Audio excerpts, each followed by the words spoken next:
And then, what else do we need to have? It's common stock, so what other ones we know we gonna need here? Okay, so we have common stock. We can have paid in capital.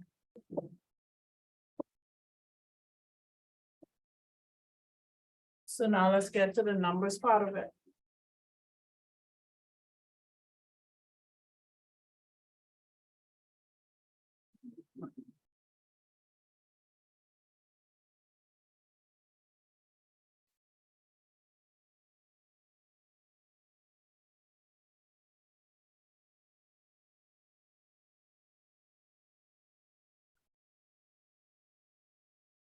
Okay, so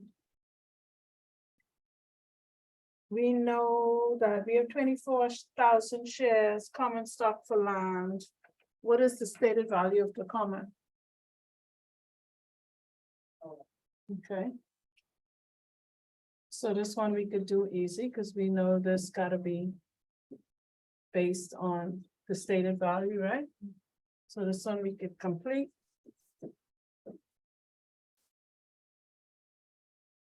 So let's talk about this land now. So we issued they told us the asking price for the land was 90,000. The fair value of the land was 80,000. So what value do you think we should use? Right. Okay, tell me why you. Because you know the fair value. Okay, that's a good answer. So the thing I would say is to, so the thing I would say with that is think about it too, like this, and why the book would say it is that you look for the price that the market will pay. So that's why it's the fair market value. That's what the market will pay. I could ask 200,000. That doesn't mean that's what I should put for the value. I should put what the market will pay if I know that amount. If I don't, then I have to use whatever I have, like sales, whatever it is, I have to use what I have. So what was the fair market value? 80,000. Okay. Right. Was I giving someone shares and they giving me land? Right, so I'm not getting cash, I'm getting land now. So this increases my property, plant and equipment. It's like getting land in my hand, right? So what is my additional paid in capital? It would be the 80,000. Because it's the excess. All right, so that should be 6, what's that, 5? Okay, so that's that one. Right. So we got, I can skip, I'm gonna skip May 1st and then go to August 1st. Okay.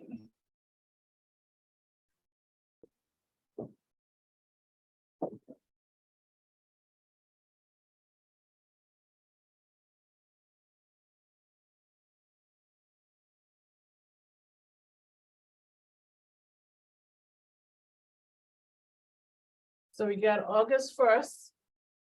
They told us that we issued 10,000 shares of common stock. So we issued 10,000 shares of common.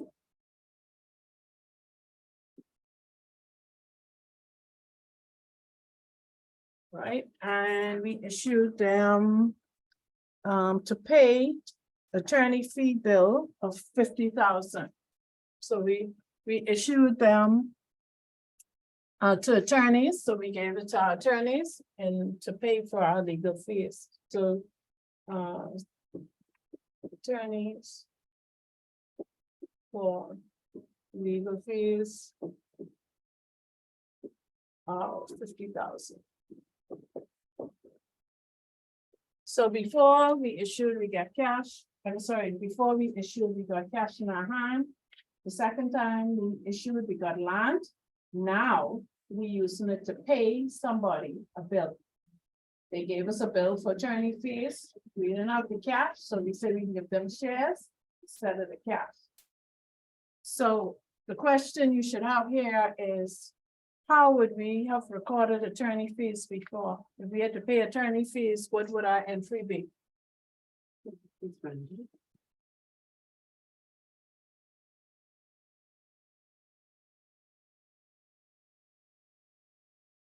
So if we had to pay fees before, what would our fees be? No, if we paid, so we paid, and if we paid, and I'll call it professional fees, if we paid professional fees. How would we report it? We paid it in cash, what about? Okay, so we'll have like professional fee expense.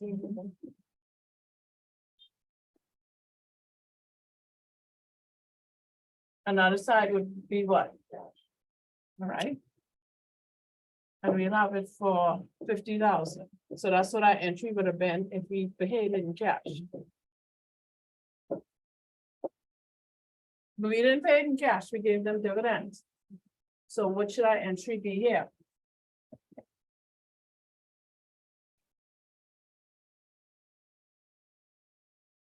So we gonna do that, right? You say you paid them in dividend? We paid them in stock, because remember we issuing shares. For the fees, we ain't gonna pay the fees in cash like we normally would. We can pay them with shares. So what will change? You know, think about it, what we can change. Instead of paying them in cash, we'll be paying them in stock. Right? So this can be stock.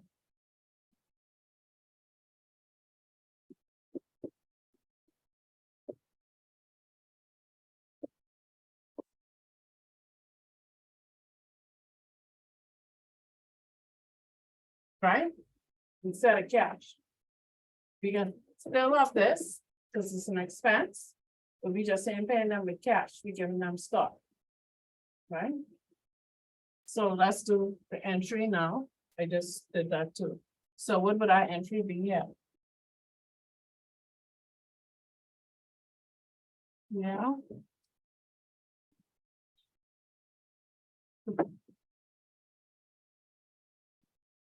Make sure that says expense. 50,000. And then what else do we do?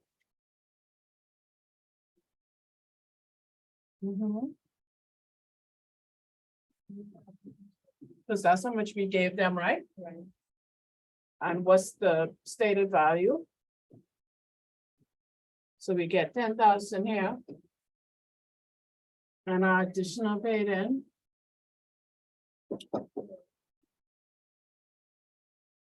Would be the excess. 40,000.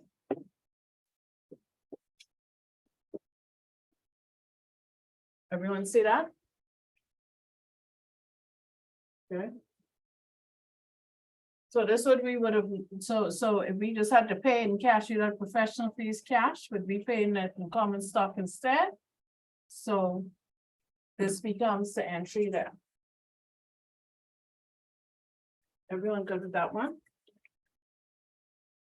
Let me do this one. So. Yeah.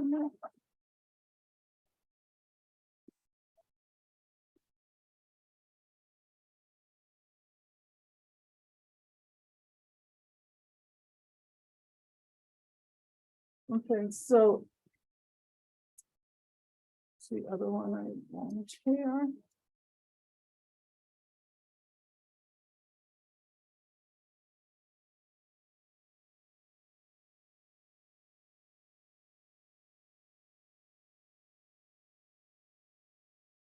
I think that's it for this one. The other ones are pretty straightforward, is what we did before. Any questions on this question?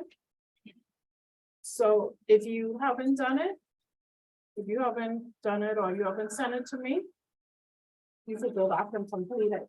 We didn't do all the parts of it, So you go back and complete it based on your, if you didn't understand before, okay? Come here and I can do this, it's something. Okay. Mhm. So our next question you got was 15.6. So 15.6 is the treasury stock, okay?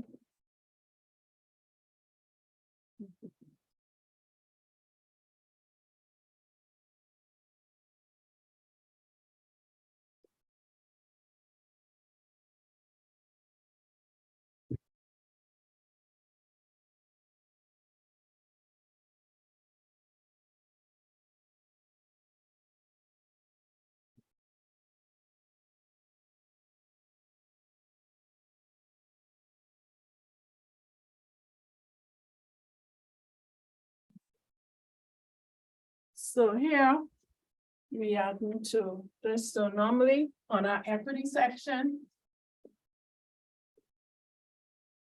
Right. So normally on our equity section, we got capital stock. Right? So all of these are credits, credit, credit. We also, what else in equity? Retained earnings, right? Mhm. So that could be credit or debit.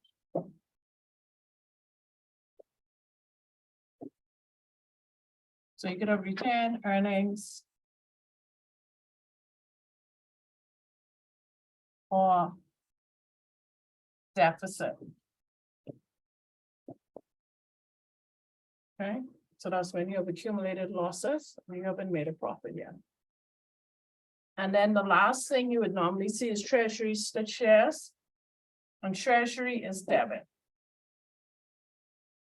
That's 3, 4, and 5 is treasury shares.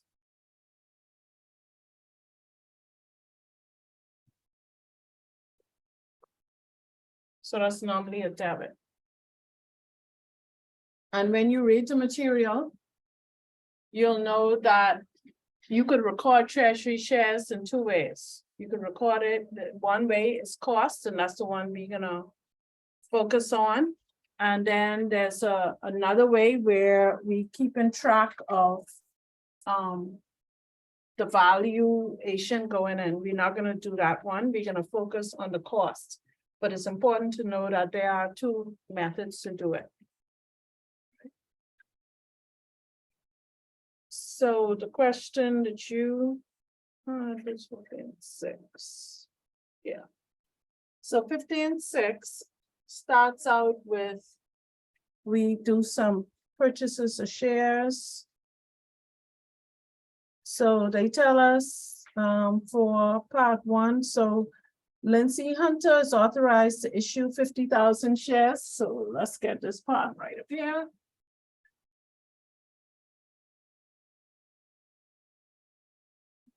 So common.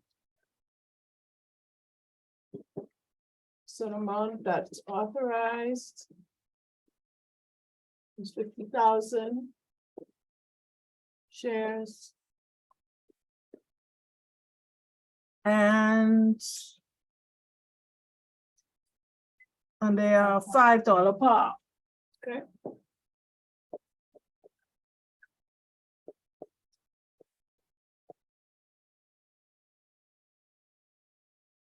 And they tell us, in the first one, they issued 5,000 shares at $45, less costs.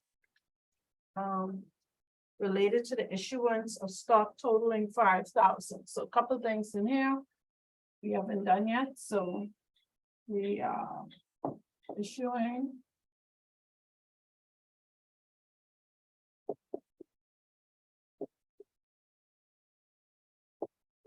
price $45 per share. And we have costs to issue 7,000. Right. So that's first one. Okay. So. What are the accounts that we're gonna need?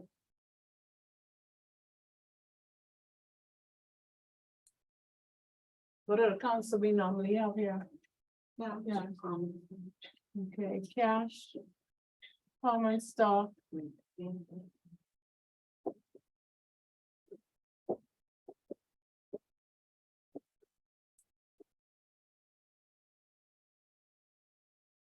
So I abbreviate, but you can abbreviate, you're not able to do it, once you practice.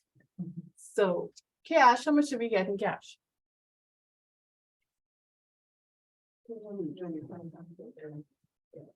Okay, so let's, so cash is what? 5,000 shares. Times the 45. And what about that cost? What about that 7,000?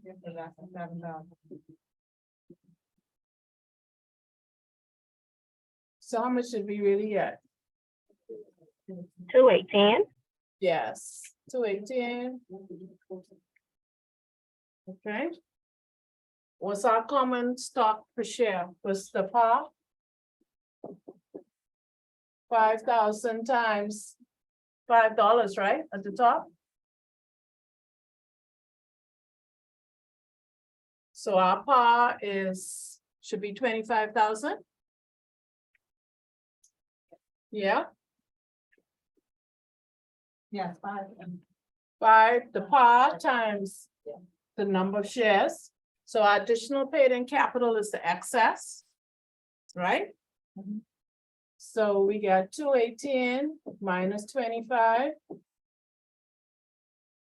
So we should get what? 193. Exactly. Right? So we issue 5,000 shares, $45 a share. They tell us about this cost also involved, so we have to deduct that. And then once we get how much we got in our hand, then we could work out what the amount for additional paid in capital. Okay. Everyone good there?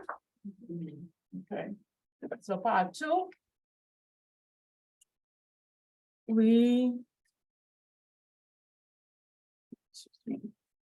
So part 2, we issued 1,000 shares. So we issue 1,000 shares, and this for land. And they said the price value is 50,000. The stock was actively traded on the stock exchange, $46 per share at the date of issuance. So we got to figure out what we can put for the value of the land, so I can leave that out. So what we got here? What should be the entries be before we get to numbers? Land, yeah. Mm-hmm.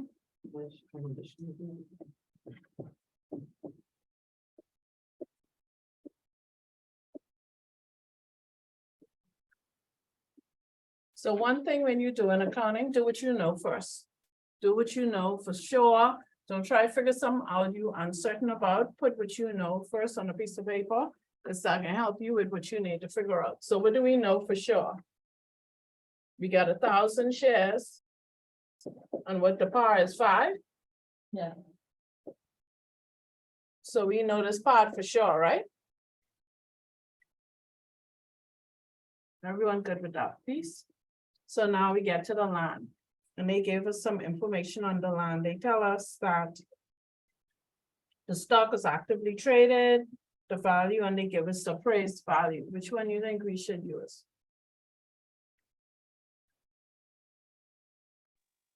Appraised value. Why?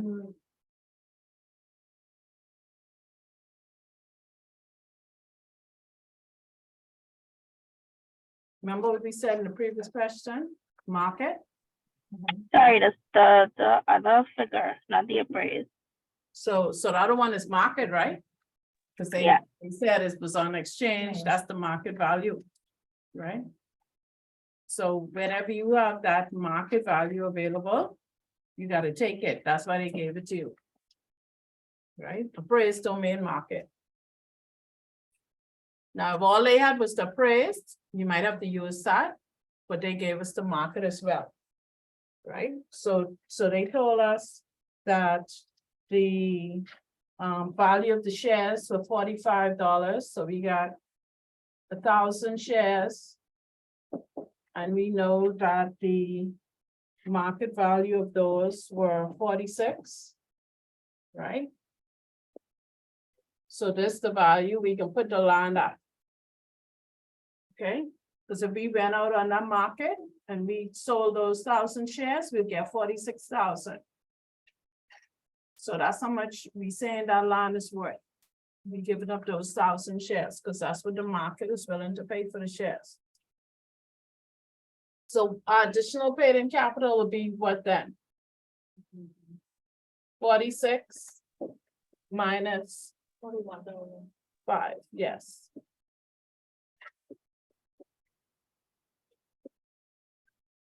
Everyone good there? When you say additional paid in capital 45, minus 5. Sorry, 46, so 46. I made a mistake. In the 46 minus 5.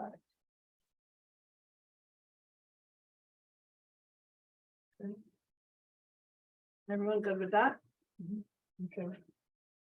So the last part of this. So they decided to purchase some shares back, treasury, right? So we purchased 500 shares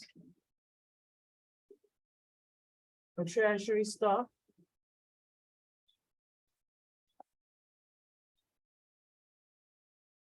And we purchased them at $43. Right, and we using the cost method. Like I said, that's the method we're gonna use, whatever it costs us, that's what we book in.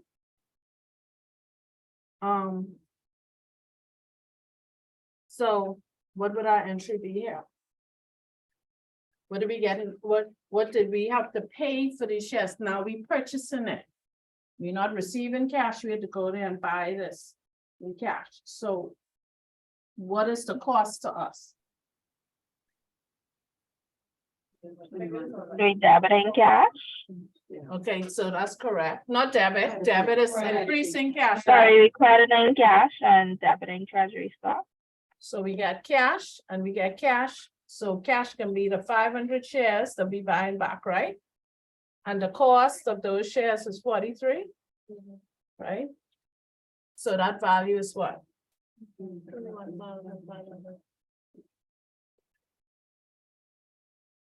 Okay, and the other side of this is our treasury.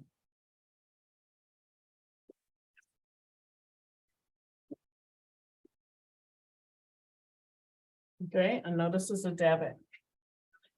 So that's why I say when we go to our equity section, it's always a debit.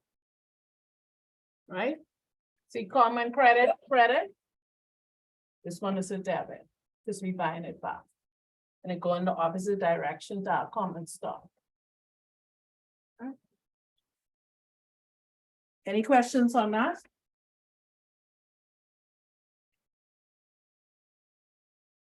One, 6, 10, 8.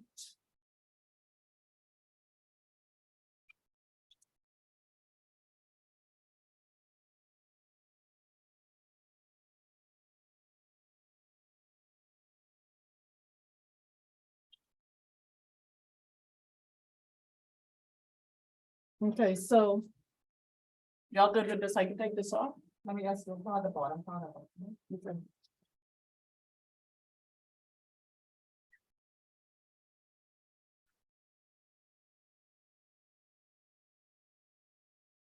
It's still easy.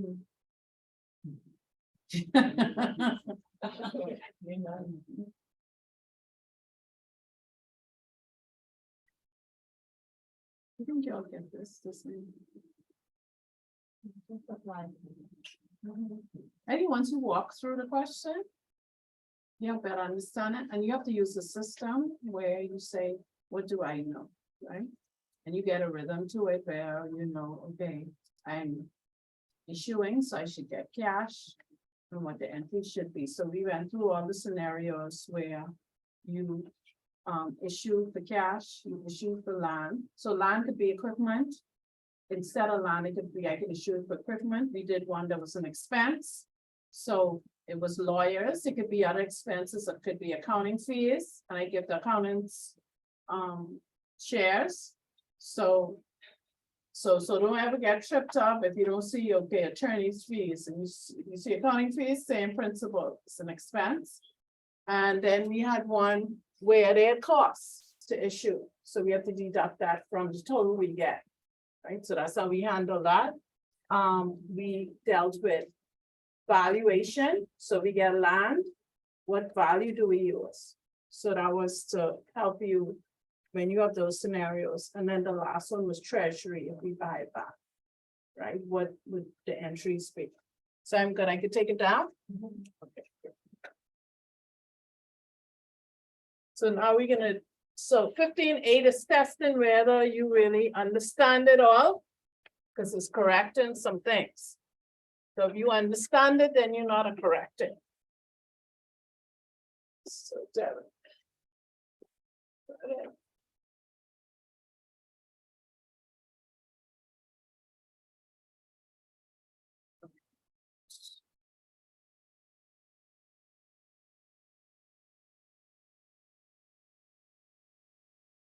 So 15.8. So they give us these entries. So we got May 2nd. We got cash. Capital stock.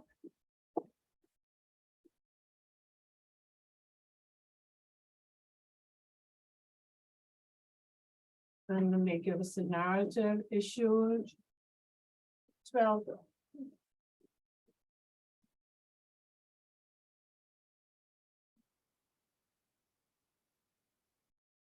Most right, just a minute.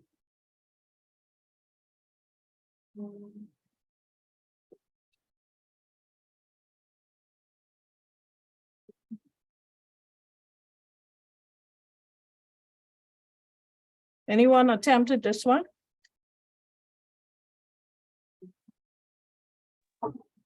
I was don't know, able to. positive. Anyone attempted this? I hear confident, yeah, we did, go ahead. Let's try it.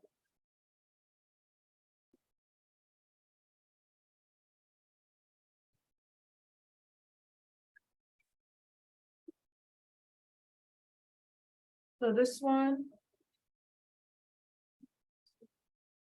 So we issued.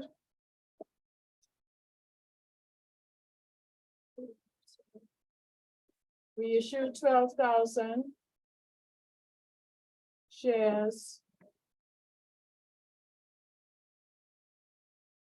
$5 per.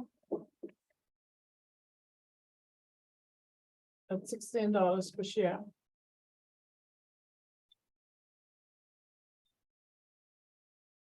I think it's too high.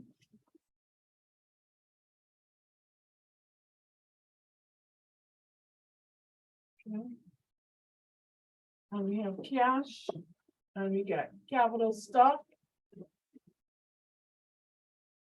And they asked us, and this what was reported. Accountant did this, and they say it's not right. Okay, so what should the entry be? Let's not look at what should the entry be. I issue 12,000 shares, $5 per, $16 per share. So what should my cash be? Okay, I want you to tell me. Tell me what it should have been. So we should have 12,000 times 16, which is what? Okay, so this part is right. Right? Capital stock should be what?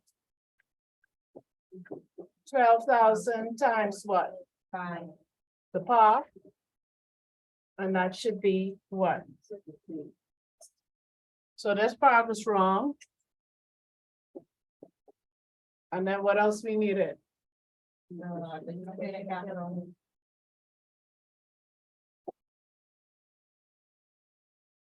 For the excess, which is the 192 minus 60. Right, so that should be 132. Okay, So capital stock is the same. well, they put it as capital, but you could write capital or common stock. I like common stock better. Because it's more precise as to what kind of capital you are. But when you look at a question like this, whether it's preferred or whether it's common, the same thing would happen, right? Da, da, da, da, da. So that's May 2nd, May 10th. We got, so they book cash. 600,000. And capital stock. So I can make this comment.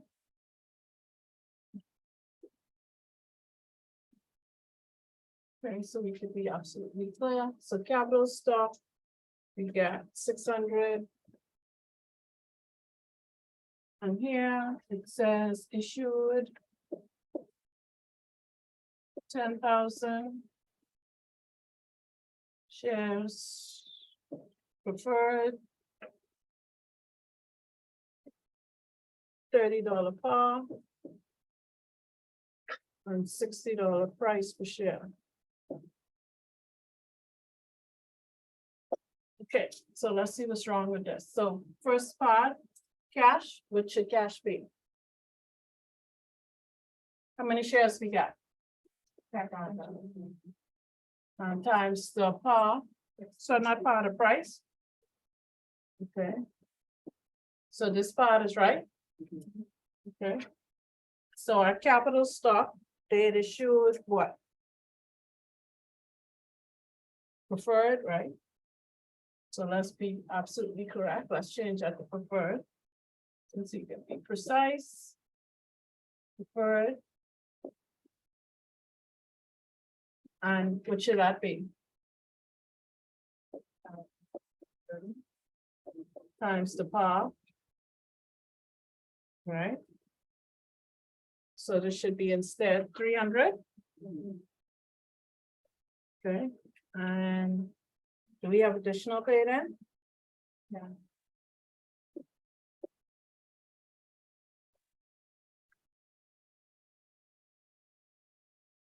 And that'll be the excess. So we got 600 minus 300. Okay, so that should be 300,000.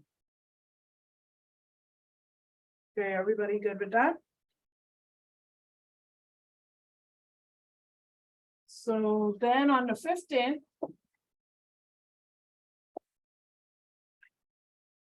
We book capital stock.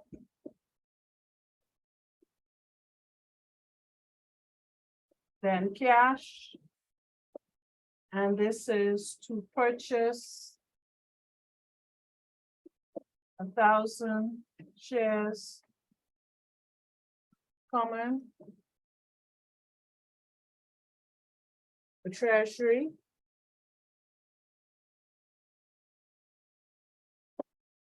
At $15 a share.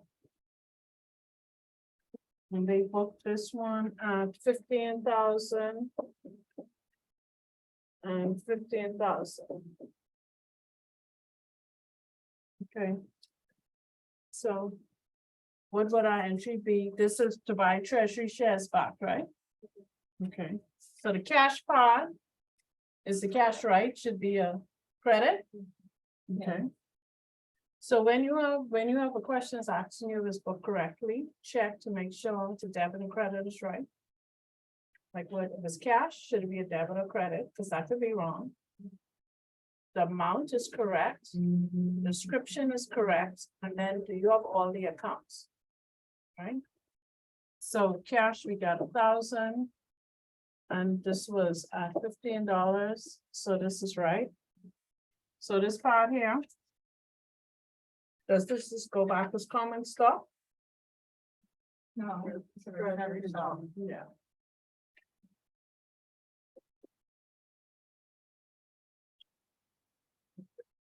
So it's the only thing that was off there. And then the last one. They had cash. Capital stock.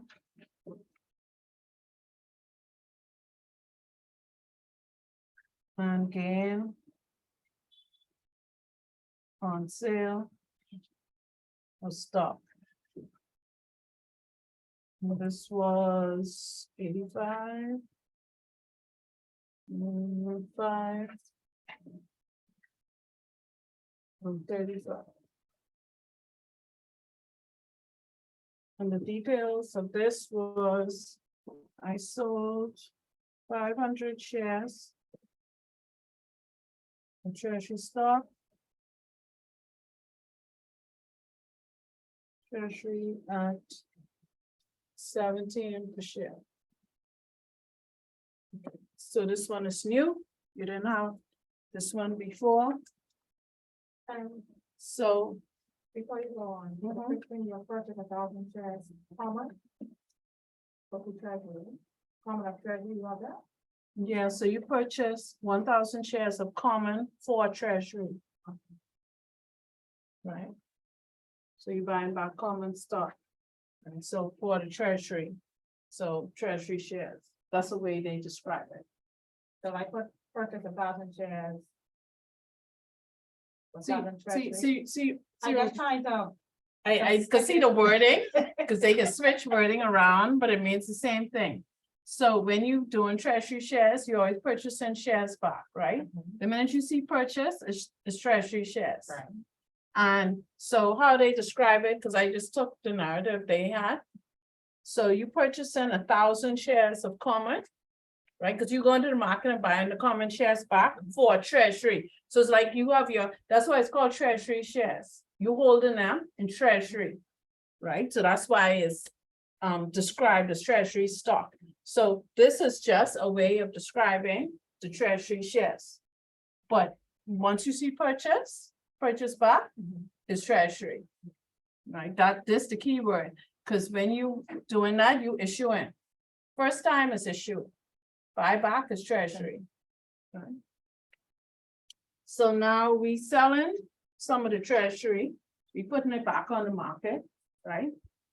And they tell us we sold this 500 shares of treasury at $17 per share. So what should we be doing?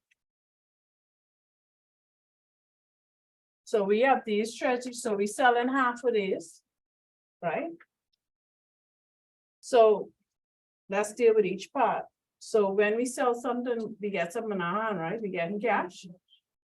So we know we sold cash 500 at $17,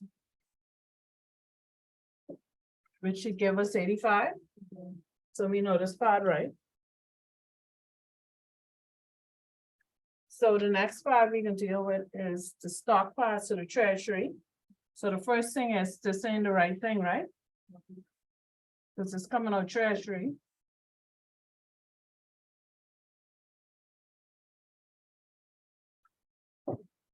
So we selling 500 treasury.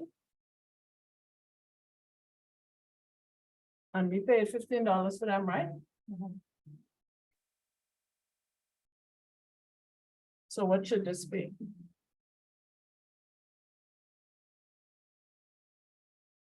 Because we need to reduce this by half. Right? Everyone with me there? Yeah. So now we have an excess, right? Where do you think that excess should go? Yeah.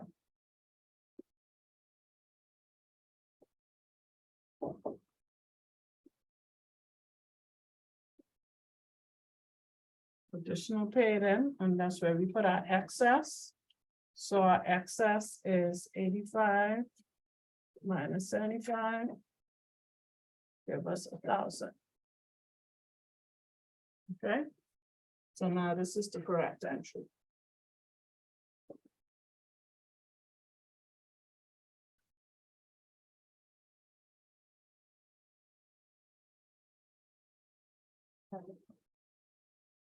Hmm? No, that's speaking, treasury sum is always a debit. Yes, yes. Right, but we were reducing this here. Yes. So we reducing the amount we had. Yeah. So next one. So 15, 11.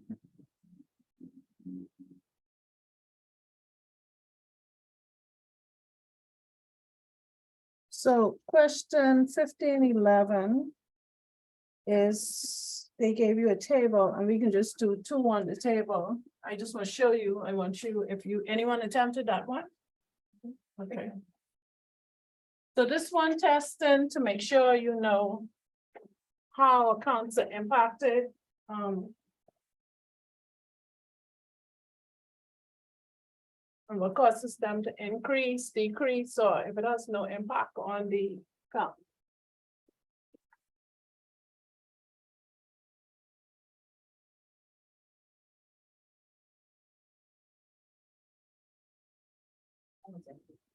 What?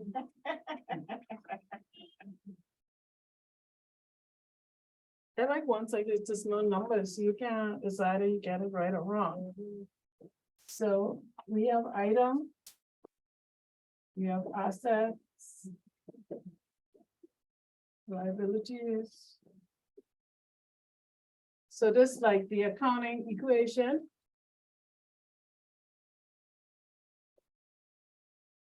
Fit in. Containers. Let it go. All right, and our choices are 1, eyes increase. Decrease. And then N is no effect.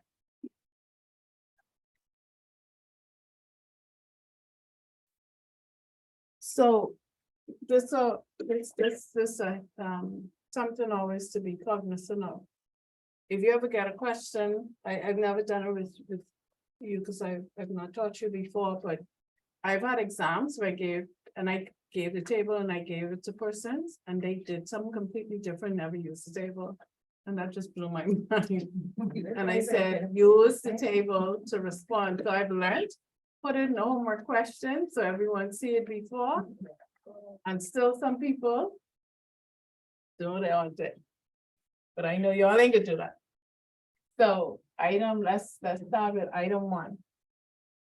Recorded accrued interest earned on notes receivable. So this is testing your accounting equation and where things should go. So we got recorded accrued interest earned on notes receivable. So this other piece, when you do questions like this, it's better not to do it in your head and to have an entry. I like entries because they tell me if it's debit or credit or T accounts, but I prefer journal entries. I just use the journal entries now, with some people it's T accounts.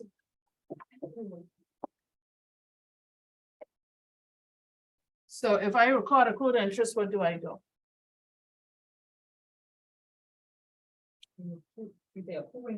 Accrued, so I have a note receivable.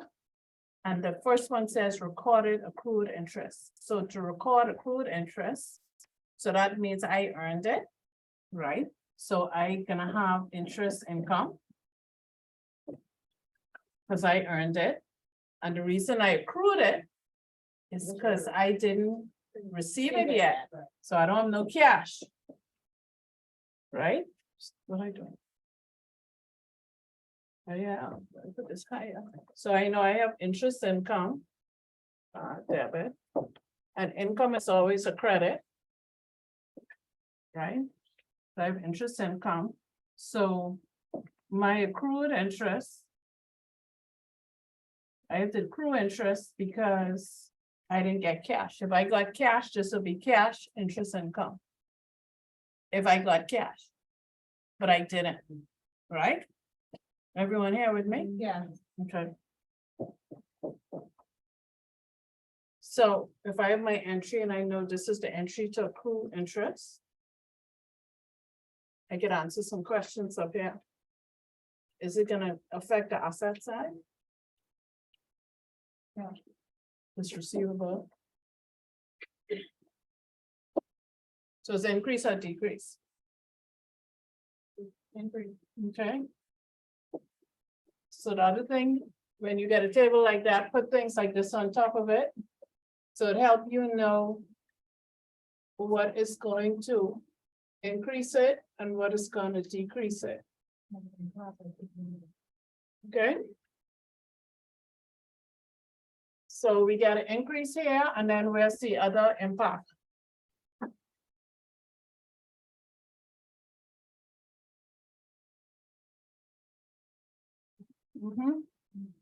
So that gonna increase or decrease? Increase. And net income goes where? Retained earnings, and that gonna increase? Increase, sorry. Increase, see? And then where else is retained earnings go? Yeah. And that should increase, right? And if nothing else impacted, then I have no effect. This how it is, was it? Oh, my goodness, with me, child, I love it. No, that's why you have to do something like this for us. So when we approach this question, you want to see our journal entries first before you. I use journal entries because it's helpful to me. Everyone have their way. I don't like to impose something because to someone it might be like, I can't do it like that, and I don't want to force it. So some people this works, some people doing T accounts works, right? I don't like T accounts because it get complicated. I like journal entries because at least I can kind of see it. Putting these at the top is helpful.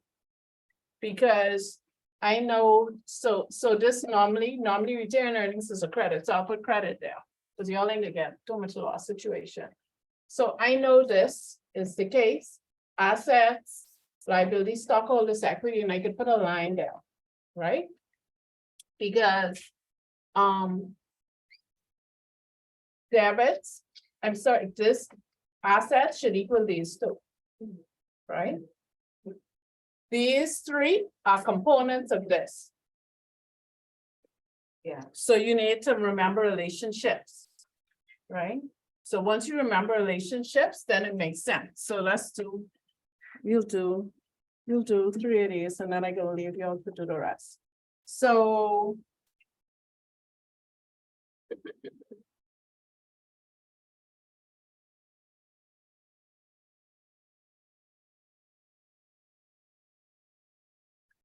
So number 2 is the dividend declared. So we declared a cash dividend. We declared it. So first question, did we pay it? Not yet. Okay, so when we declare, we have to book something, right? So what do we book when we declare it?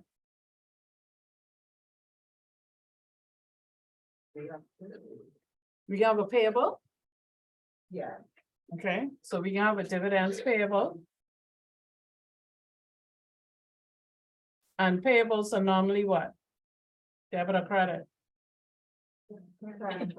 Okay, so we get dividends payable. And the other side here is gonna be dividends, eh? Yeah. Because that'll go to retained earnings. Okay. So now we know that. So we notice a payable go to retained earnings. So we deal with this equation here. Any impact on assets? Yeah, Oh, no, no, well, let's go into return earnings. Okay, so this no liabilities. yes. Mhm. Stockholders equity, Dividend. Increase. because we paying out, right? Okay. So notice something, I could do this the other way, I could have done this, I could put numbers to it, and I could put like, if I made this $10. Cause I know I have the balance. If I say this 10 and this 10 here, and this increase, and this minus, I balance, right? If I said here, 10 and 10, I balance, right? Cause this one side and this other side. So that's the other way you could do it to make sure you get it right.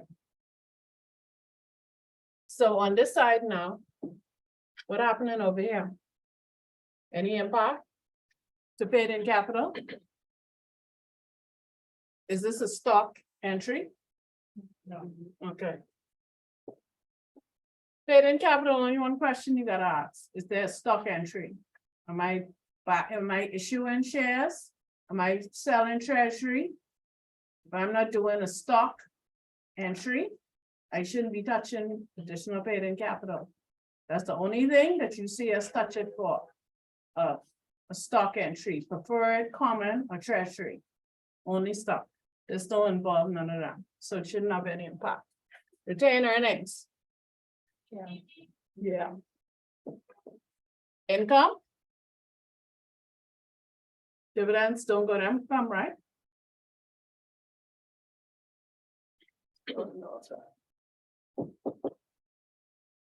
Okay.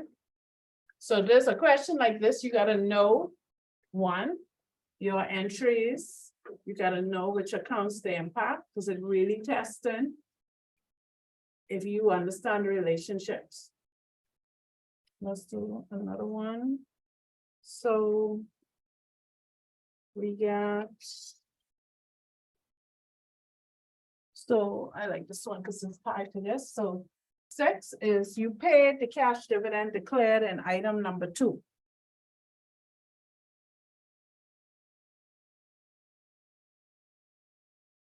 So this now, we have the dividend payable, so when we paid, what happens?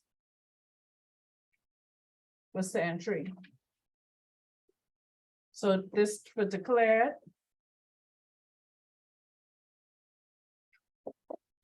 And this paid. So when I pay something, I can hit what account? I pay in it in cash, all right? And then I can reduce what I owe, right?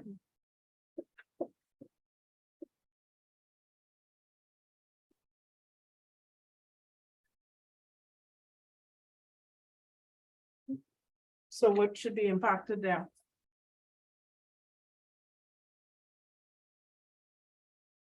Assets?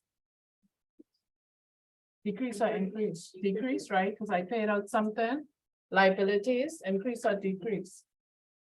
Decrease, right? Because I reduce payables and I reduce cash. Any equity effect? No, right? So there's no equity effect? None of these would be impacted either, right?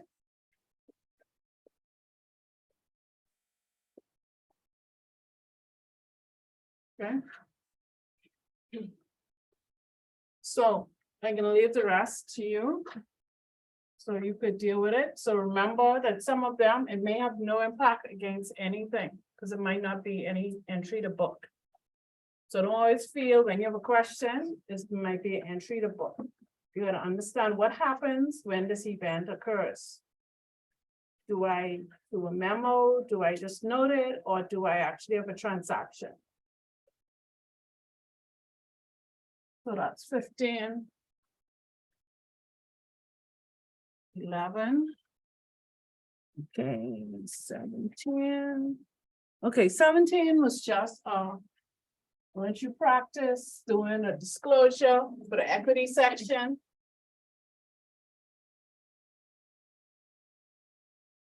Fifteen, 17.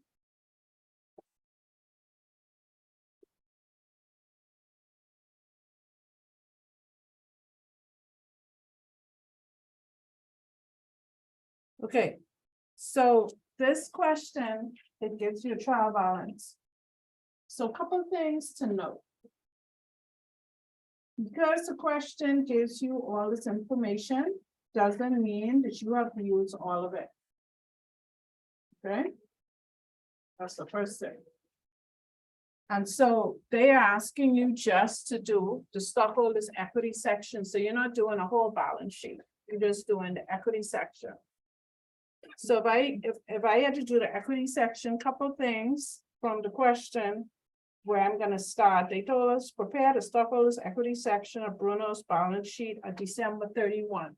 So when I start to do something like this, I need to make sure I have my titles in place, because they matter. There are points for titles, so Bruno Corporation. And I'm doing the stockholders equity section.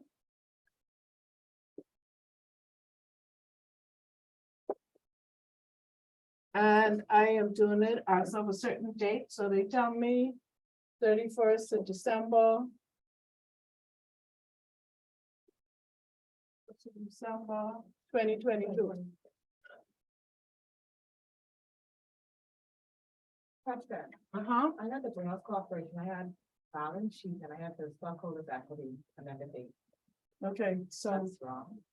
well, if you put balance sheet stockholders equity, that's fine, that's not wrong. But I just want to make sure this in there. Yeah. Yeah, so that wouldn't be wrong. So then we get to actually doing the section. So a couple of things I like to say, and I might have said it in the class before. I like to put a frame and then drop in things in the bucket. So I always know that if I have a stockholders, I can have capital stock. So this all the different classes. And then I'm gonna have additional paid in. Because in accounting, we like things in a certain order. So we have additional paid in capital, right? And then I'm gonna have retained earnings.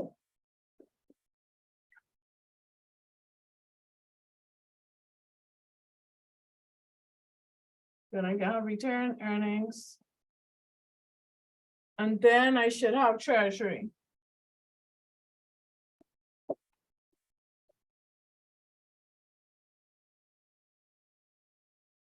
And then I have my total.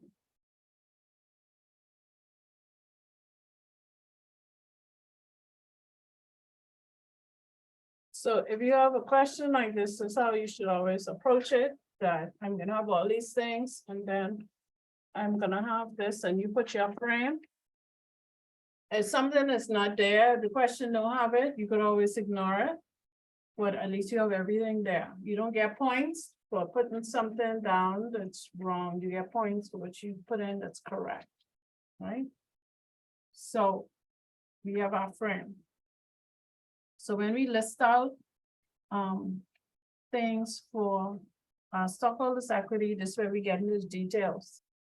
So the first type of stock we list first is preferred. And in accounting, we gotta be really precise. So we start with the rate, so on the par, so we have preferred. And they told us what about the preferred in here. No, in the details, the description is important here. The value, we're not worrying just about this piece. This piece is very important. Right? So they tell us preferred stock of $4 cumulative. Right? And par value. So what's the par value on the preferred? Okay. Right, And we also have to say how many is authorized. How much is authorized?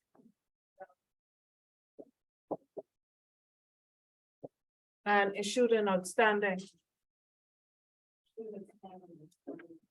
Okay, so you could say issued and outstanding.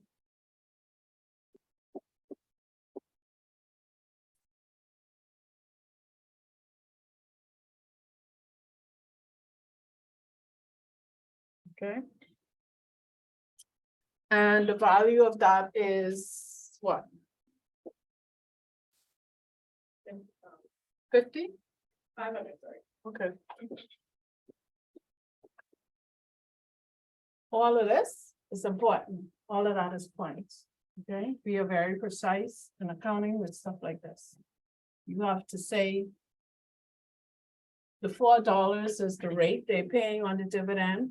The dividend's accumulative, so that's telling us something. The par value has to be noted with the par value, how many authorized, issued, and outstanding. All right, if these two numbers are different, we'd have to show the two different numbers. Okay, but they're the same, so we could just say issued and outstanding. So normally at this, when you have questions like this, there are points for presentation and form. So presentation and form is laid out properly. All the descriptives are correct. Okay. So the next type they have is common.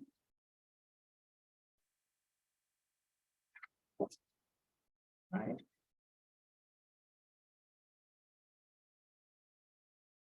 So the common stock, we get, so we will not discard for common the rate, you'll just go straight to the par. So the par value is what? Okay. And authorized.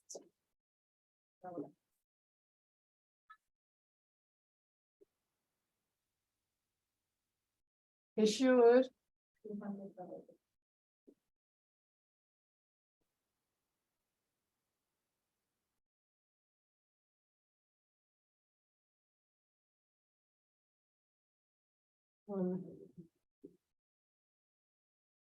Okay.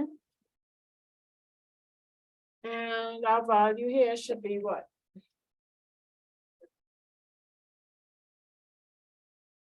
Mhm. 200,000. It should be 200. So tell us how you got 200. We have $1 and 200 right there, right? So we have, sorry. Yes, we have $1 and 200,000 issued. Because that's where treasury come in. Because the amount of treasury should be 10,000. Look in there, see what treasury is. I didn't look at the number, but. Treasury. How much treasury there are? 10,000 shares?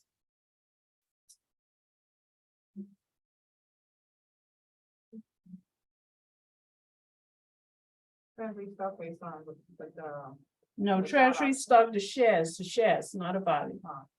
How many treasury? It should be 10,000 treasury shares.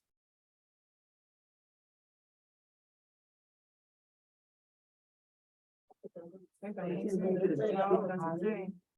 so that means that they want you to know how many it is. So it is 10,000. Because it's the difference between what's issued and what's outstanding. Right? So we have issued 200,000 shares. So this par value should be used with what is issued. Yeah, and then the treasury. When we get to this part where we less the value on these 10,000, that's where it is accounted for. It should balance back. You don't trust me on that? It ain't like in my head. I don't follow in my head, my brain, and all of them we don't understand. I can't follow that, I have a flaw. No problem.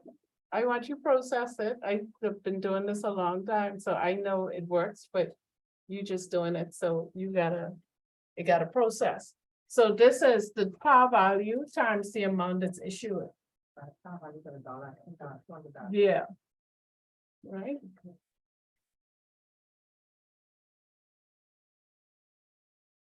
So issued preferred is 10,000 times $50 par. Common issued 200,000 of the dollar par. Right? If we book everything all during the year, all these things should fall into place with the correct value. So when we get here, we should have a total capital stock.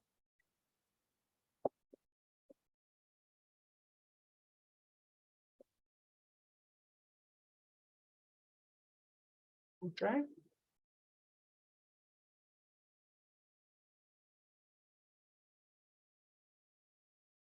So when we have so we do a subtotal there.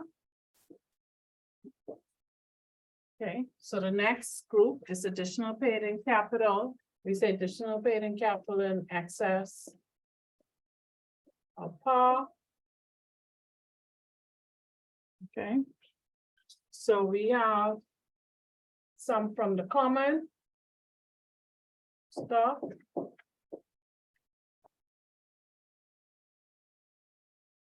So we should have some from common, additional paid in, where is the additional paid in?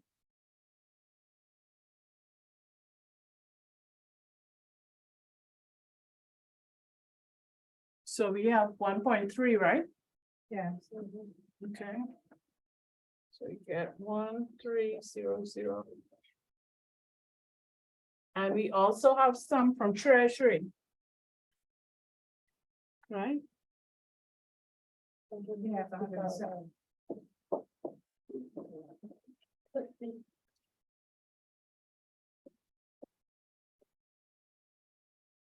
Okay. Right under, like where you see additional paid in capital in excess of common. Common, and then right under that from treasury stock, yeah, you see it? Okay, so we got those two amounts, so. That gives us a subtotal here of 1460123, which is our, and then we can have our total. Now we're gonna have total.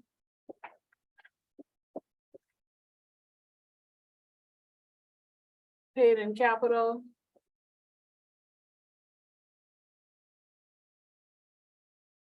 So we get these two numbers because this additional paid in capital and this is the total paid in capital. So total paid in capital is capital stock plus the additional amount, right? So this is the total amount that's paid in capital. So these two are different. So this additional and then, but this total paid in capital. So our total paid in capital should be combination of those two. So we got 3, 4 is 1. Okay. So our subtotal is there. Then we have retained earnings. And they gave us retained earnings, correct? Yeah. Yeah, man, they gave you retained earnings. So we can add a second to the one at the bottom. 301. Okay. So we got a retained earnings. So we could do another sub there, total. Paid in. Capital. Retained earnings. So this total, sometimes people have it, sometimes they don't. This one, it's not a hard and fast for me, because most times you don't see a subtotal here. They have it in the solution for this question, but I'm not like hard on this one. This one for sure, and then the one at the bottom. So we have here 1, 2, 3, 1, 6, 4, 2. Okay.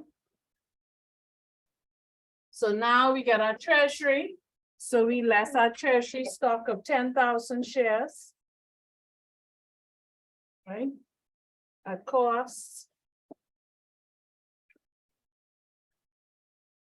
So what's the value? Sorry, what's the amount that we have for treasury? They gave that to us too. 170. And that's a plus or minus. Minus. So I like to put brackets so I don't mess it up, because sometimes people put less and add it. And so now we get our total stockholders' equity. Will be 1, 2, 3. 1, 9, 2, 2. Okay. So this question focusing on presentation and form and where things should go.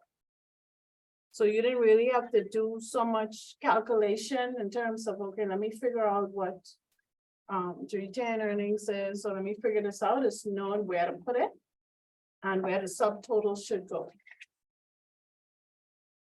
So sometimes they get nasty with questions like this, and they'll have a trial balance, and it wouldn't be like this is a closing trial balance. So this is after you already roll net income into retained earnings. But sometimes they give you a trial balance that is before the close, so you have to work out retained earnings, the ending balance, and they give you all the income and expense and da da da da da. But this focusing on presentation, that's what I want you to keep in mind here.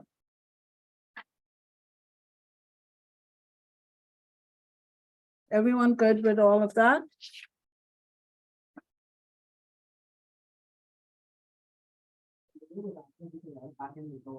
Oh, okay. I think, message.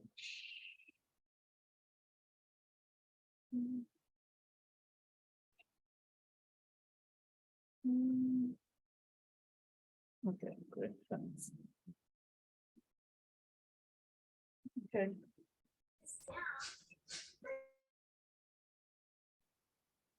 So that's chapter 15.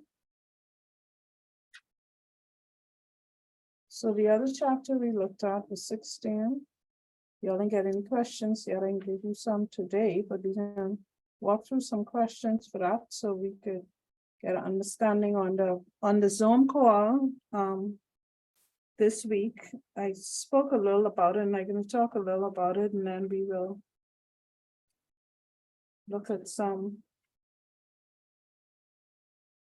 small questions just to get a feel. So everyone should know chapter 15 good now. So if you hadn't attempted or only did a few, go back and do those to make sure you are comfortable.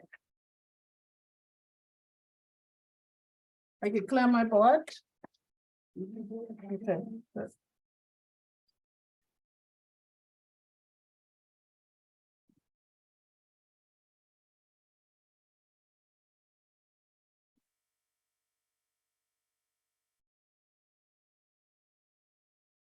So chapter 16 deals with diluted securities and also focuses on earnings per share. So diluted securities are securities that could be converted into common stock, right? And you could have securities like bonds, preferred stock can be converted to common shares. And why it's important is because it could have an impact on our earnings per share number and the value of our shares on our books. So people care about it because it could have an impact. Try it. So.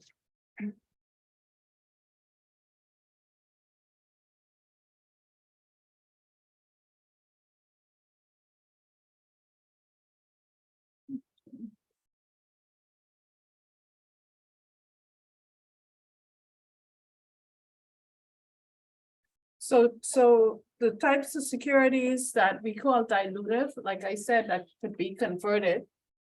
And that's what this focuses on, dilutive securities.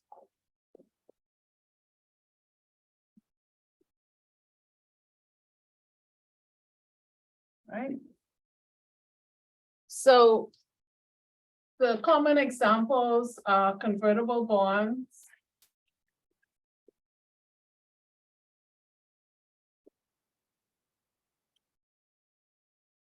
Convertible.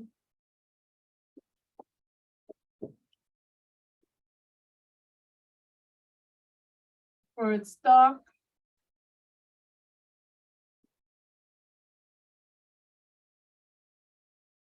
Warrants.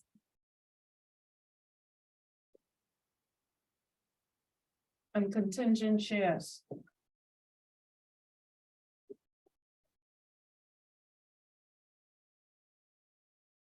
Right, and we can talk about, I can just go over again some of these, what they are.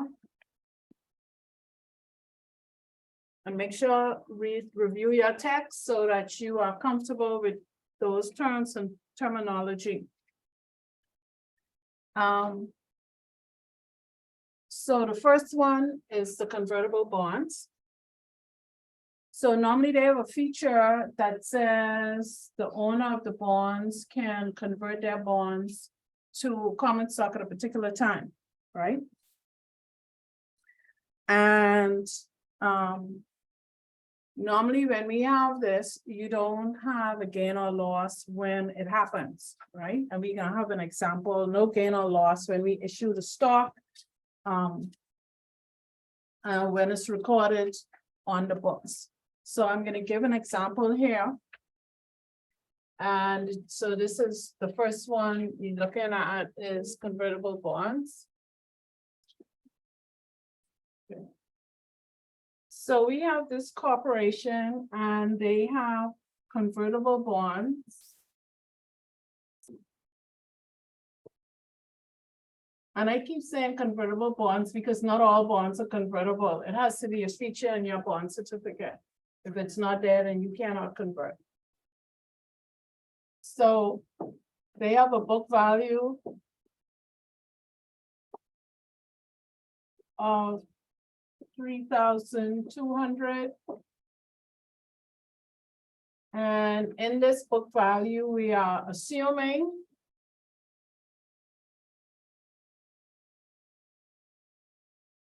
it's 3,000 plus 200 unamortized premium.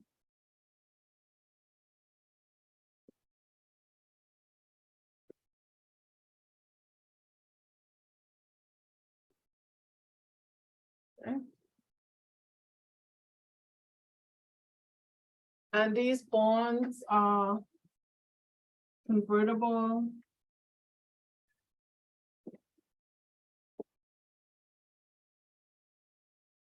into 120 shares of common. Right. And the common stock has a par of $10 and a fair value of $35 per share.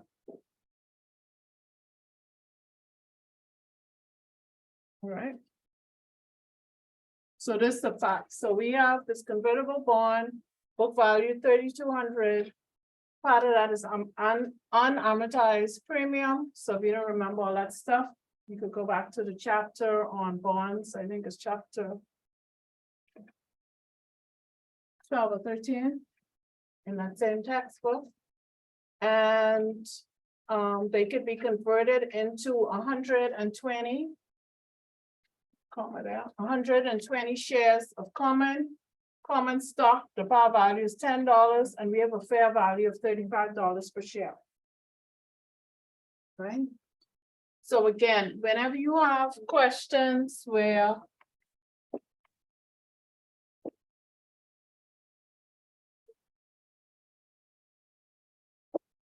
so now if we were to book an entry to record a conversion to the common shares, right? And we apply the same principles we did in the last chapter. We're gonna apply the same principles. When we issue shares, what entries would we normally have? Okay. So we normally have cash, and then what's the other side normally?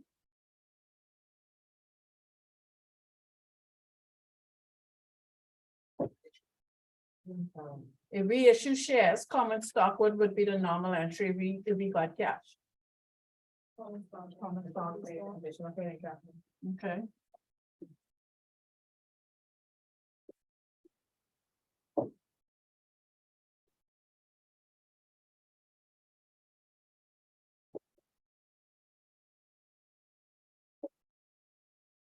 Okay, so that's what we'll normally have, right? So what we are saying here is that instead of cash, we are saying we're gonna give you common shares for the bonds that you are holding for us, right? So instead of us carrying these bonds for you, we can let you get common shares. We give you this option to get common shares for your bonds, right? That you have for our company, right? So basically, they have debt, we have debt, and we shift in debt for equity, right?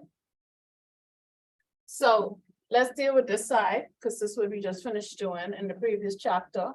So if we given them common stock 120 shares, what would our entry be here?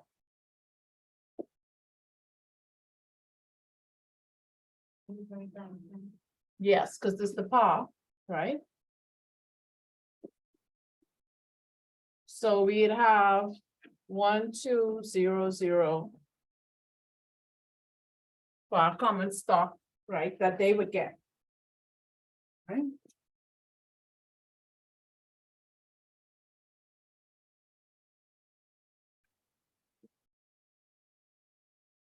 So we know that they give us some other information. The fair market value of these shares is $35.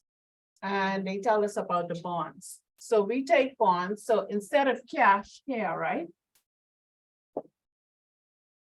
We're not gonna get cash. We can take debt off our books, right? So instead of cash, we can have bonds. Right? And these bonds we would have had to pay.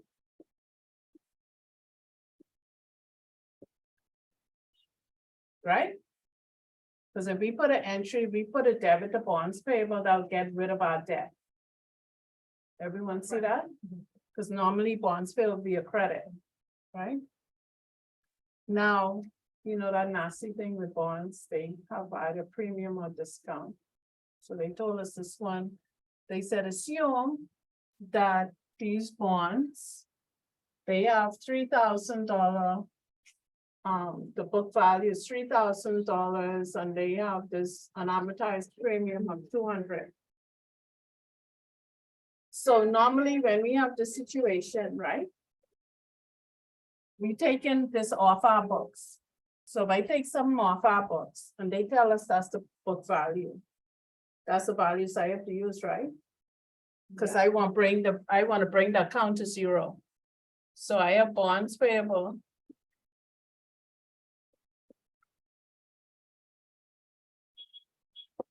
And I have bond premium.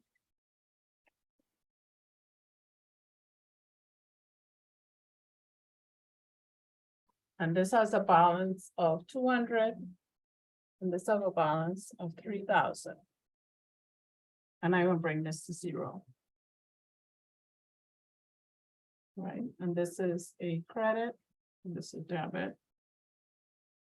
It's credit and debit. How do I bring that to 0? I need to do what? So I need 200 here. And I need 3,000 there to bring that to 0, right? So I get bond payable, bond premium.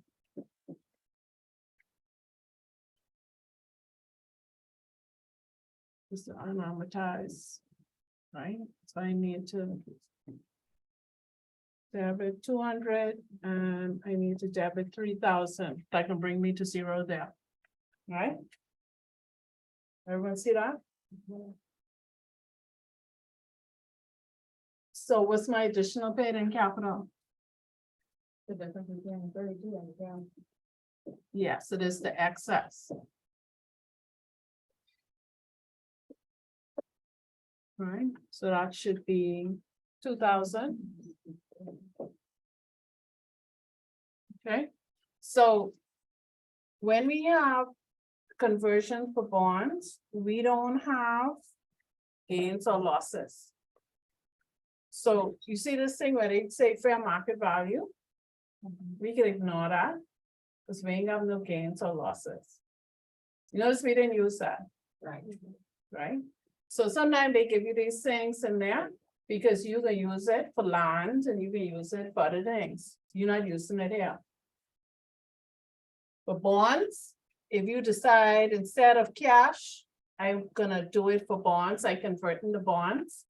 Then whatever the value of the bonds are on the books, whatever shares they get, this is what it coming at. Right?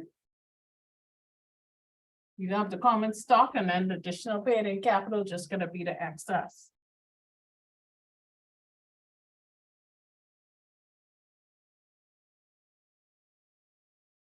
Everyone good there? Okay.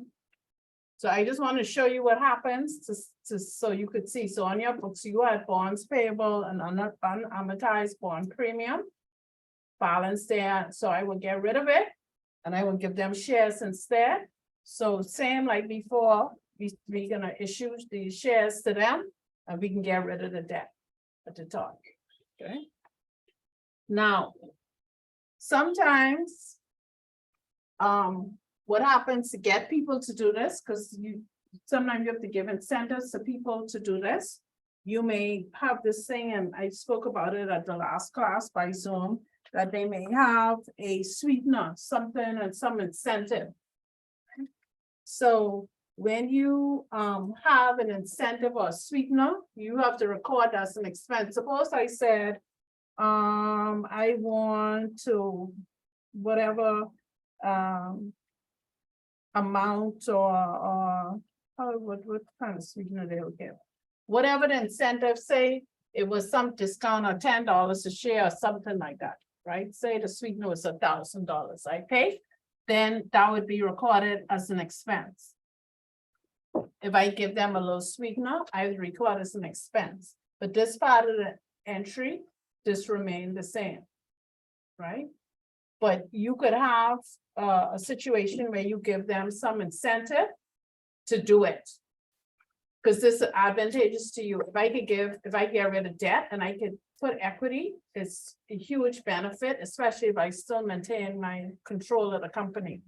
So there are a lot of incentives to do it. Now, so that's the bonds. So that's a simple example with the bonds. Everyone good with this one? Yeah. Okay. So now we get convertible preferred.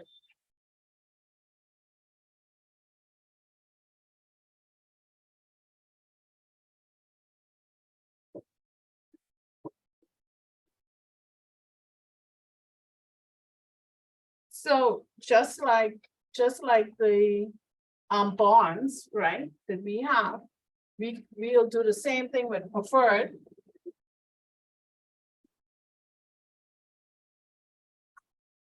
So whatever value the preferred were on our books. Right?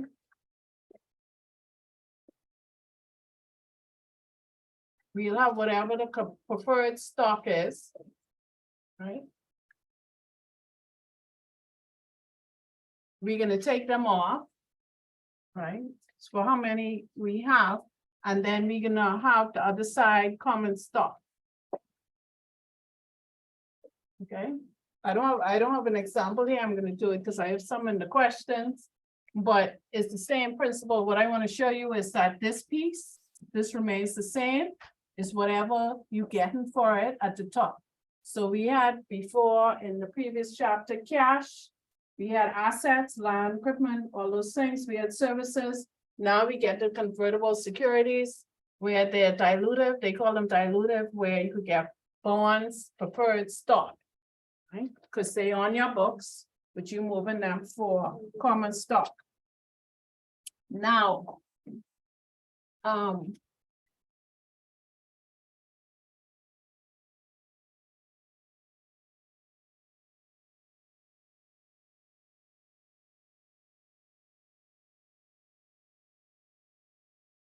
Warrants.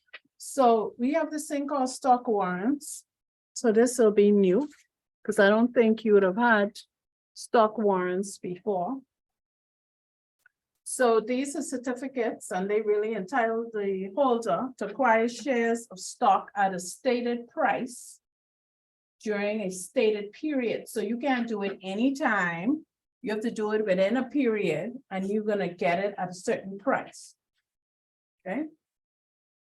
Now with them, they are potentially, they call them potentially dilutive, because if you don't exercise your right, then there's no impact to the company. Right? So you have this window. If you do it, then there's an impact, more shares will be issued. If you don't do it, then there's no impact, right? So you could have warrants that, so for warrants. So these are some of the key features. So one is certificate. So you get a certificate and a specific price.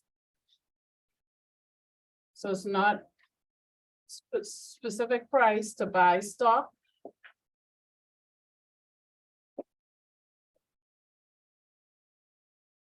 And stated period, you could do it.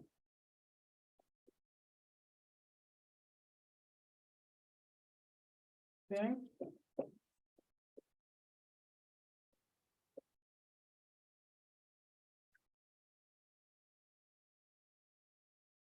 These can be. So they can be attached to debt. So like the bonds or other type of debts. So normally you have one of three situations that cause people to exercise their right, right? Or you have three situations where you see this happening. So you normally see this as compensation to executives or employees.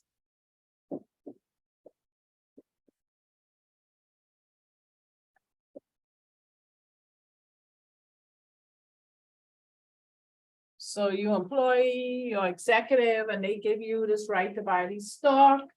And you get it this price during this period. Normally it's very attractive price. People on the market can't get it. And you offer it to them like an incentive. So when people see that, they're excited, they do it, blah, blah, blah. There's a famous case with this that come up and got in trouble with because someone had the right and they tried to was alleged that they were trying to buy it for someone. So it was offered to the managers and a manager decided to create this scheme to resell it. So they buy it on behalf, they buy it, not really intending to hold it, but to resell it because they were getting it at such a good price. So, Securities Commission got involved in that one, and it was a situation, so I don't think Commonwealth Bank has, since that incident happened, that they issued any type of stock option or these type of things before, but, this is normally like an incentive to management, so if I can't pay bonus, I might give you the right, or even if I could pay you a bonus, I do in a public offering. So this is common, you see it in that case where they doing a public offering, so before it goes to market, or they save some on the side for staff and employees. And although the market price going crazy, they could get them at a reasonable price. So the second one is, they call it an equity kicker. So this is to make your security attractive. Right?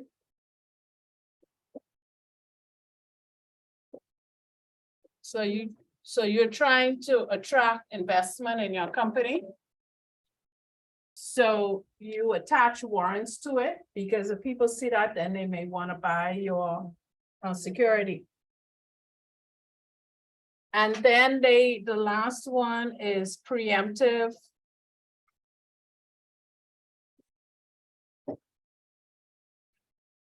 Right to existing stockholders. So you already own shares and they want to give you the option to buy shares. Oftentimes they do this so that your ownership percentage isn't diluted. You have a right before everybody else to buy additional shares, especially if they issue more. Right, so sometimes this is the situation. So these situations,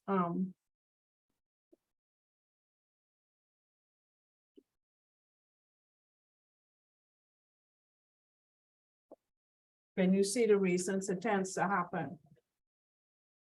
So let's look at an example when we actually issue warrants. So the last point here from the accounting part, there are two methods that are used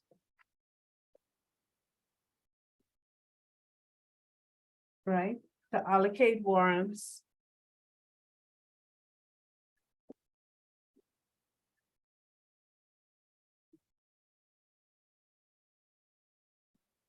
One is the proportional method.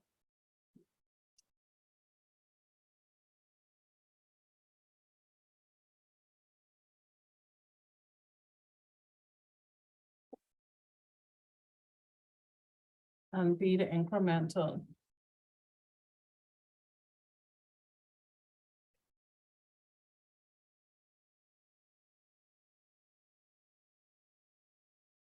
All right. So we're gonna look at each one.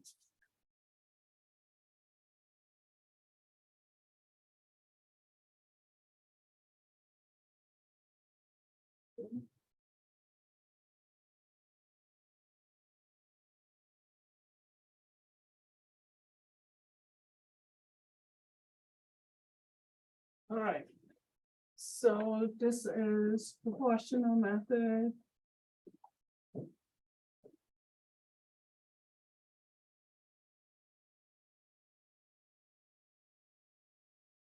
So as I said, you get this certificate, you could buy shares at a particular price and you purchase it. So for accounting, we want to attach a value to it so we could be able to record it and recognize that this certificate has some sort of value. So once it's issued, you should be recording something to say, I issued something of value to any one of these people and recognize as an obligation on the books. So let me give the scenario. So we have this corporation, Quantel Corp. So they issue $1,000. Oh, no problem. Yeah, this is the last question we're gonna do. And then I just gonna put up the homework. I can put it on the board, but I'll also put it in the group, okay? No problem. So. We issued $1,500 bonds. With warrants attached.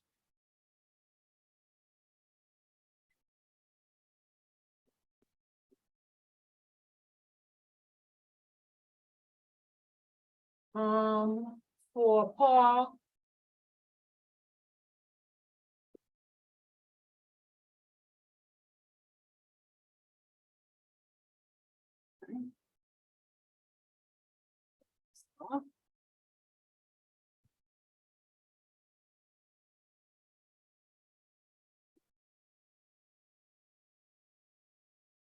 So. This one thing, so each.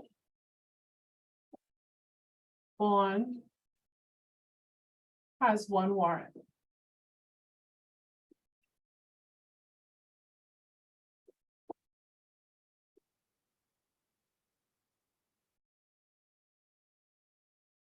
And it's estimated.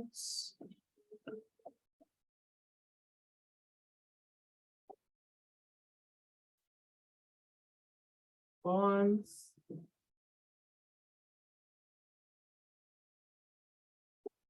Bonds will sell. For 98. We remember bonds are quoted, right? 0.98.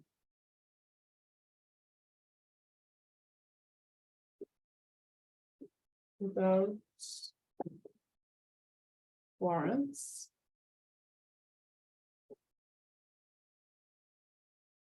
And this the other fact, the. Value of. The warrants.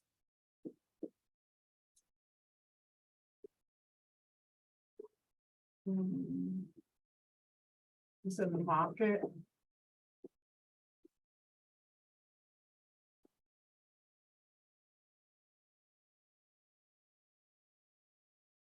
$25,000. Okay. So what we have to do now is allocate. Between the bonds and the warrants, the valuation, right? How much value we give into the bonds, how much value we give into the warrants based on these facts. And then we'll have a journal entry. Okay. So. We have.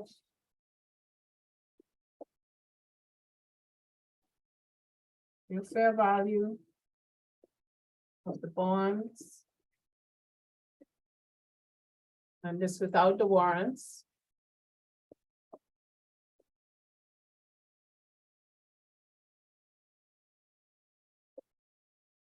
Okay, so that's 500.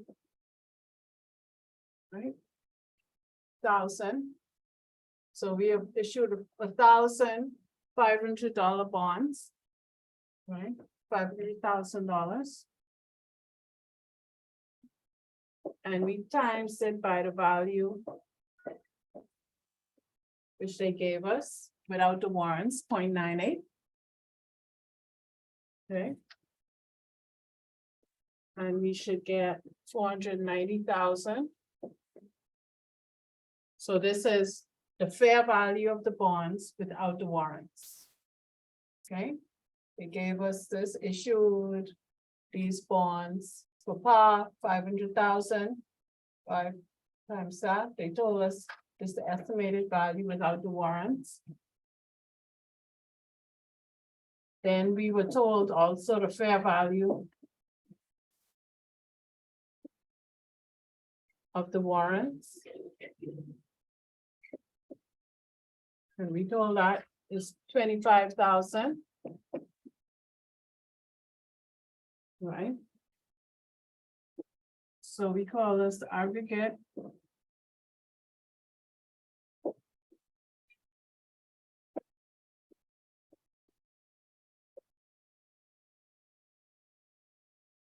add those two together. To get what we call aggregate fair value of 515,000, we're not finished yet. So we allocate to the bonds under the proportional method. This is a proportional method. So we'll have the 490,000 divided by this aggregate value.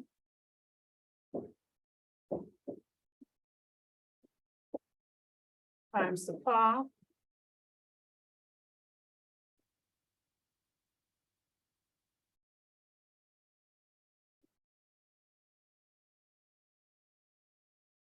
Okay. So that is the value we allocate to the bonds and then to the warrants.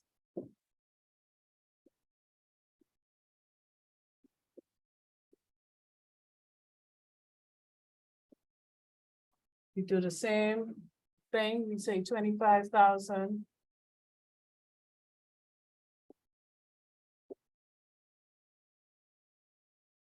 Times the 500,000. And that should give us 24.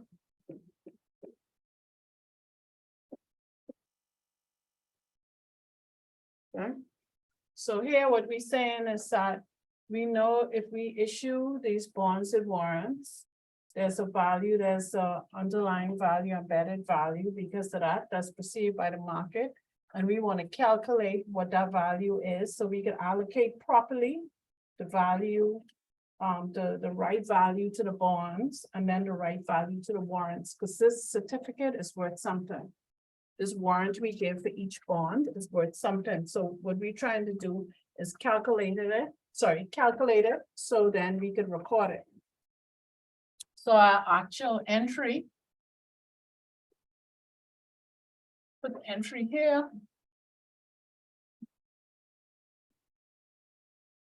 Okay.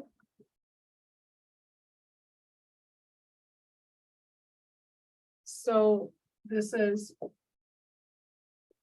on issuance now.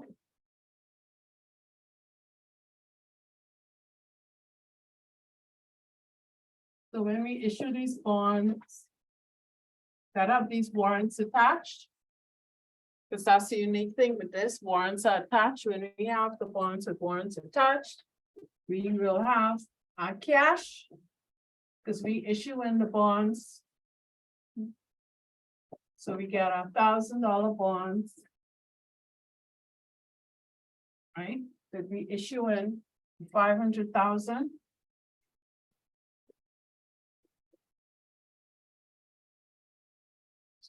Debit, credit. Okay.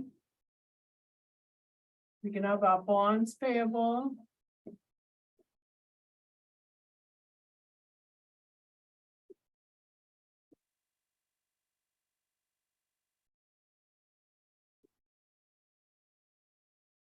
That's the par value, right? We're gonna have we have a discount.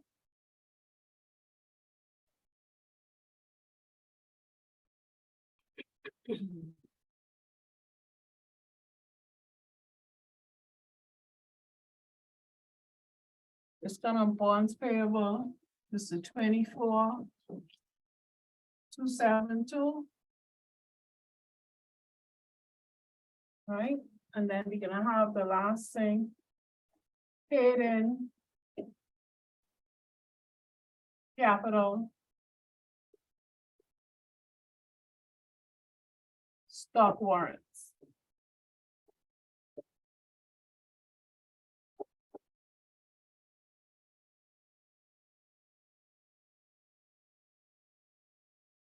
Okay. So we have here the cash, always whatever we get in our hand. We have the bonds payable, because that's what we're gonna have to pay back. The par, whatever the bond par amount is, that's what we always have to pay back. And this difference, right, that we calculated, this amount is attributable to the warrants.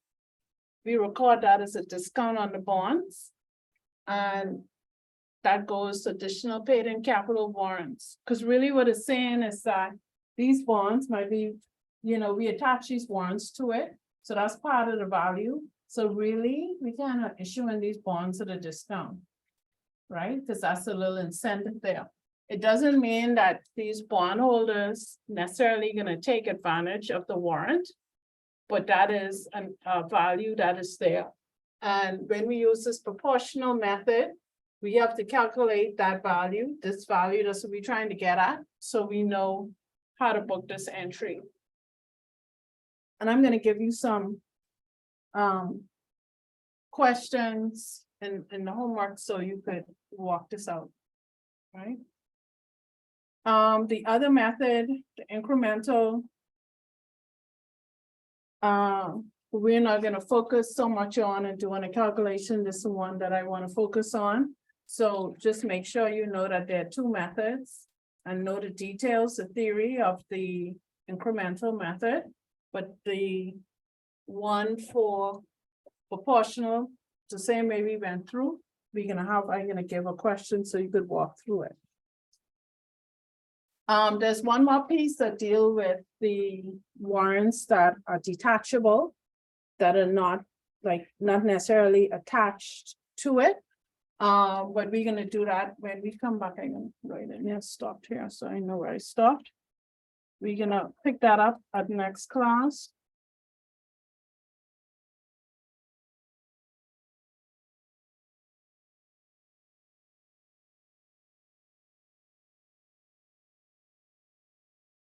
Because we did a lot of stuff. I want that to sink in a little bit first. Which y'all know. So. Any questions up to there?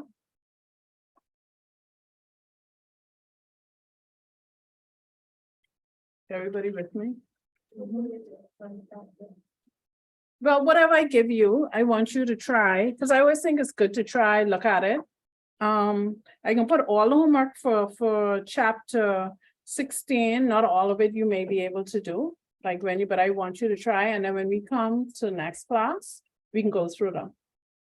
Right? We're gonna finish off the theory, and then we can just hit the questions as we hit the topics. Right? So for homework, where do I put that?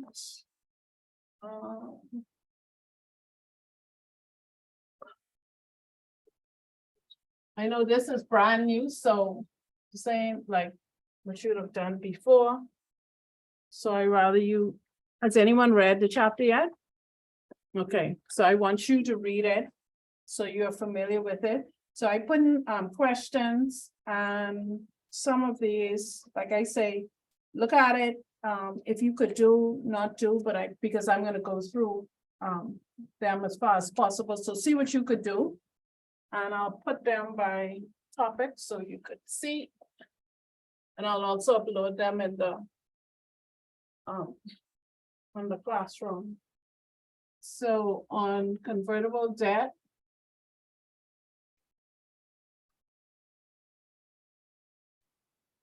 I have exercise.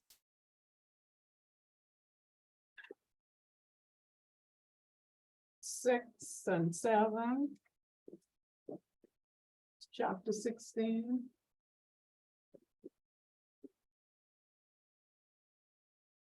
Okay. 2 warrants. Which we just were doing. We have exercise 7. We didn't get to this yet, but I can just put all. If you want, so go ahead, you can, stock options. Exercise. 11. 14.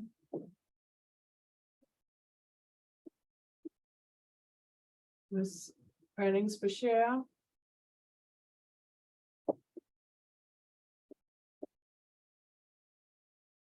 Or EPS. And exercise. 17.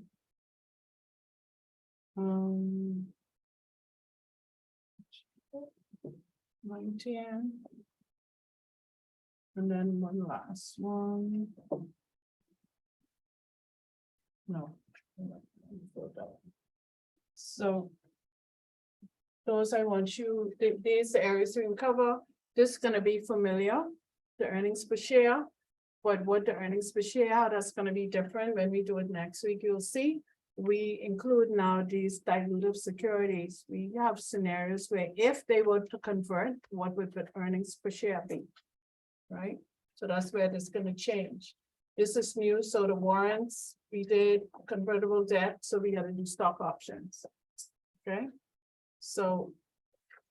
But make sure you got chapter 15 down pat. This is the next one, and then we go from there. All right, any other questions? So that's it for me today. Thank you. All. Let me take a picture so I remember what it says.